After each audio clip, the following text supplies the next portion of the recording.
આજે આપણે ધોરણ 4ની ગણિતની સામયિક મૂલ્યાંકન કસોટી માટેની પ્રશ્ન બેંકનું સંપૂર્ણ સોલ્યુશન જોઈએ.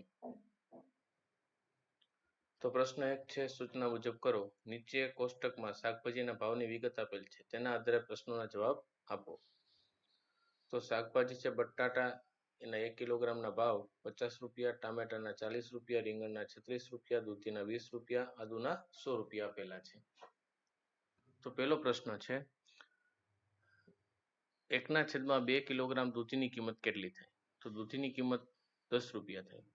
3/4 કિલોગ્રામ રીંગણની કિંમત કેટલી થાય? તો 3/4 કિલોગ્રામ રીંગણની કિંમત 27 રૂપિયા થાય. 1/4 કિલોગ્રામ રીંગણની કિંમત કેટલી થાય? તો 1/4 કિલોગ્રામ રીંગણની કિંમત 9 રૂપિયા થાય. કોની કિંમત ઓછી? 1/2 કિલોગ્રામ બટાટાની કે 1/4 કિલોગ્રામ દૂધીની?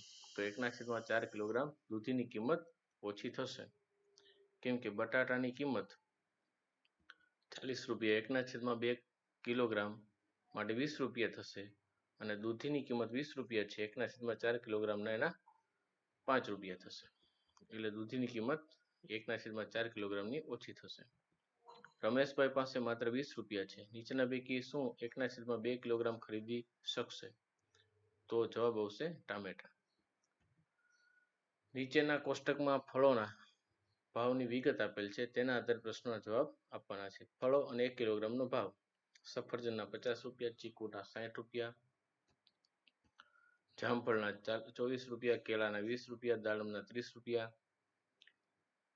તો હવે આપણે 1/2 કિલોગ્રામ સફરજનની કિંમત કેટલી? તો 25 રૂપિયા. 3/4 કિલોગ્રામ કેળાની કિંમત કેટલી? 15 રૂપિયા. 1/4 કિલોગ્રામ જામફળની કિંમત કેટલી? 6 રૂપિયા. કોની કિંમત ઓછી? 1/2 કિલોગ્રામ દાડમની કે 1/4 કિલોગ્રામ ચીકુની? તો 1/4 કિલોગ્રામ ચીકુની. મયુરભાઈ પાસે માત્ર 10 રૂપિયા છે. નીચેના પૈકી શું 1/2 કિલોગ્રામ ખરીદી શકશે? તો કેળા. નીચેના કોષ્ટકમાં અનાજના ભાવની વિગત આપેલ છે, તેના આધારે પ્રશ્નોના જવાબ આપો.